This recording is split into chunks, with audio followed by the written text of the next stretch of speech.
गुरुजी, मैं दिल्ली से आया हूँ और मुझे आए हुए 1 महीना हो गया वृंदावन में। गुरुजी, कारण ये रहा कि मेरी जो धर्म पत्नी है मेरे साथ में है। ये छोटी छोटी गुरुजी हर परिवार में छोटी छोटी बातें होती हैं और अपने घर बता देती है। और हमारी जो सासू माँ है गुरुजी, वो उस बात का बतंगड़ बना के पेश करती है। और जब बात होती है मैं इससे कहता हूँ कि कम बात कर, लेकिन मेरे पीठ पीछे ये बात कर लेती है। और जैसी ही बात होती है गुरुजी बात का बतंगड़ बन जाता है।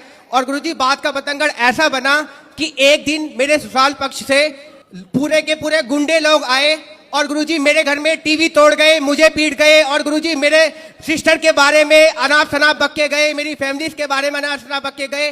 गुरुजी मेरे पापा आर्मी से रिटायर्ड हैं, समाज में उनकी बहुत प्रतिष्ठा है, बहुत नाम है। गुरुजी मेरी सारी इज्जत, मेरे पिताजी की इज्जत गुरुजी पानी में मिल गई। मैंने दिल्ली छोड़ दी और मैं कभी गुरुजी दिल्ली में अपनी शक्ल नहीं दिखा सकता, लेकिन मेरी धर्मपत्नी मेरे साथ है, इस बात का मुझे गर्व है। लेकिन गुरुजी मुझे ऐसा लगता है कि अभी तो ये बात नहीं कर रही है, लेकिन जैसे ही एक दिन इसकी अपनी मम्मी से अभी भी बात होगी वैसे ही कहीं ना कहीं ये झूठा मुकदमा, गुरुजी बहुत कोशिश करी इनके घर वालों ने इसको कन्वेंस करने की, झूठा केस कर दे। बात करा। राधे राधे गुरुजी। क्या नाम है आपका? नेहा। तो आप अपने पति को क्यों पिटवाना चाहती हो? मैंने नहीं पिटवाया इनको। फिर आपके ससुराल मायके वाले तो आके पीट गए इनको। कौन थे वे जो पीटने आए थे? कौन थे वो? क्या लगते थे आपके रिश्ते में? चाचा और पापा थे, आए तो बात करने के लिए थे। हाँ, फिर देखो, पिता कब तक काम आएगा और चाचा कब तक काम आएंगे। तुम जरा जाके ससुराल अपने मायके में रहने लग जाओगी ना, तो 4 दिन बाद 10 दिन बाद तुम्हारी भौजाई, तुम्हारा भाई ताने मारने लग जाएगा। बाप जब तक जिंदा है तब ठीक है, पर एक दिन मरना तो सबको ही पड़ता है। कौन सी ननद रह पाई आज तक अपनी भौजाई के पास कि तुम रह लोगी? तुम्हारा भाई है जी गुरुजी।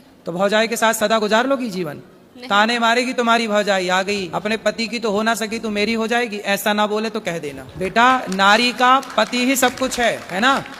तुम्हारे पिता ने तुम्हारा दान कर दिया, कन्यादान, अब तुम्हारा पति ही सब कुछ है। और पति को अपने मायके वालों से पिटवाओगी, बहुत गलत जाएगा मैसेज। आप पति पत्नी दोनों खुश रहो, है ना। और आपको ना अपनी माँ, आज पता है जितने तलाक होते हैं, आप मानती हो उस बात को कि 95% तलाक लड़की की माँ की गलती से होते हैं। पता नहीं लड़की की माँ, लड़कियों से मोह भंग ही नहीं होता। जब इतनी बात करनी थी तुम्हारी माँ को तुमसे, तो फिर ब्याह ही क्यों किया? घर पे ही रखती अपने बात, दिन रात करती तुम बात, क्या दिक्कत थी? क्यों ब्याह किया? फिर आप मानती हो उस बात को कि बहुत सारी माताओं की गलती से, माँ की गलती से बेटियों का तलाक हो जाता है? जी। आप मानती हो? हाँ। उसमें से एक आप भी हो। माँ कैसी होनी चाहिए? अरे माँ ऐसी होनी चाहिए कि पति पत्नी में लड़ाई हो तो माँ कहे कि बेटा ये तो सबके घर होती है, इस धरती पे ऐसा कौन पति पत्नी है जिसमें कभी लड़ाई झगड़ा ना हुआ हो? सबके होता है। इसका मतलब ये थोड़ी कि माँ तुमको बोले आजा बेटा मैं देखती हूँ दामाद को मैं पिटवाऊंगी।